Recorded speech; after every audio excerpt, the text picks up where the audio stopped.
தீர்த்தம் கெடாமல் இருக்க செய்த மகானின் தீர்க்க தரிசனம். தாமிரபரணி சலசலத்து ஓடிக்கொண்டிருந்தது காலகட்டம் அது. அதில் ஸ்நானம் பண்ணுறதையே பெரும் புண்ணியம்னு பல ஊர்களில் இருந்தும் நிறைய பேர் வந்து நீராடுவான்.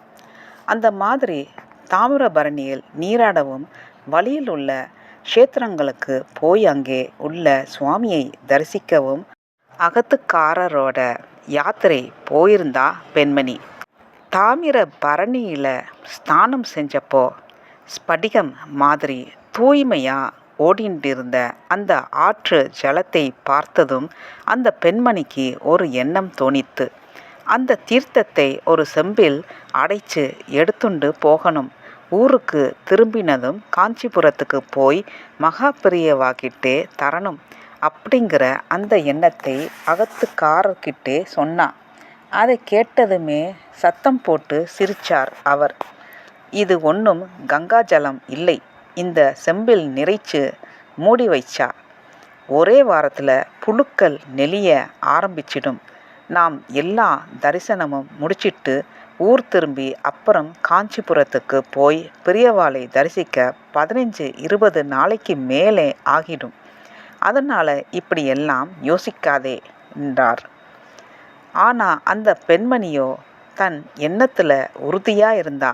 20 நாள் என்ன, 2 மாதம் கூட ஆகட்டும், நான் இதை செம்புல நிரப்பி சீல் செஞ்சு எடுத்துட்டு வரத்தான் போகிறேன், பெரியவாகிட்டே தரத்தான் போகிறேன் அப்படின்னு புதுசாக ஒரு செம்பை வாங்கிட்டு வந்து ரொம்ப சுத்தமாக தாமிரபரணி ஜலத்தை நிரப்பி மூடி சீல் வைத்து பத்திரமா வச்சுண்டான்.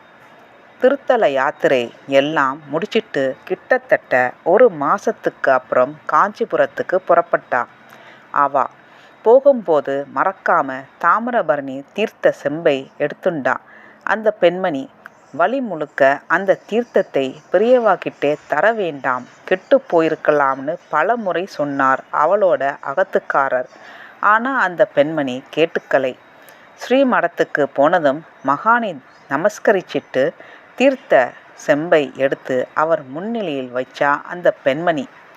என்ன, தாமிரபரணி ஜலத்தை எனக்காக கொண்டு வந்திருக்கிறாயோ? மகான் கேட்க, எப்படி தெரிஞ்சுண்டார்னு அவ ஆச்சரியமா தலையாட்ட பக்கத்தில் இருந்த சீடரை பார்த்தா பெரியவா. அதோட அர்த்தம் உணர்ந்து தீர்த்த செம்பை நெம்பி திறந்தார் அவர். பகவானே, தீர்த்தம் கெட்டு புழு பூச்சி நெளிஞ்சா பெரும் பாவம் ஆகிடுமேன்னு தவிச்சார் அந்த பெண்மணியோட அகத்துக்காரர். ஆனால் அந்த பெண்மணி ரொம்பவே அமைதியாக இருந்தா. தொண்டர் செம்பை திறந்ததும் நிரப்பின சமயத்தில் எப்படி இருந்ததோ அதே மாதிரி தெளிவாக இருந்தது ஜலம். 2 பேரும் சிலிர்த்து போனா. மென்மையாக புன்னகை செஞ்ச பெரியவா, என்ன, உன் மனசு மாதிரியே இந்த தீர்த்தம் 1 மாதமாகியும் தெளிவாக இருக்கா அப்படின்னுட்டும் அந்த செம்புல ஜலத்தில் சில துளியை உள்ளங்கையில் ஊற்றி அருந்தினார். அப்புறம் அந்த செம்பை அந்த பக்தையின் பக்கமாக நகர்த்தினார். பரம சந்தோஷத்தோட அதையே பிரசாதமாக எடுத்துண்டு புறப்பட்டா அந்த தம்பதி.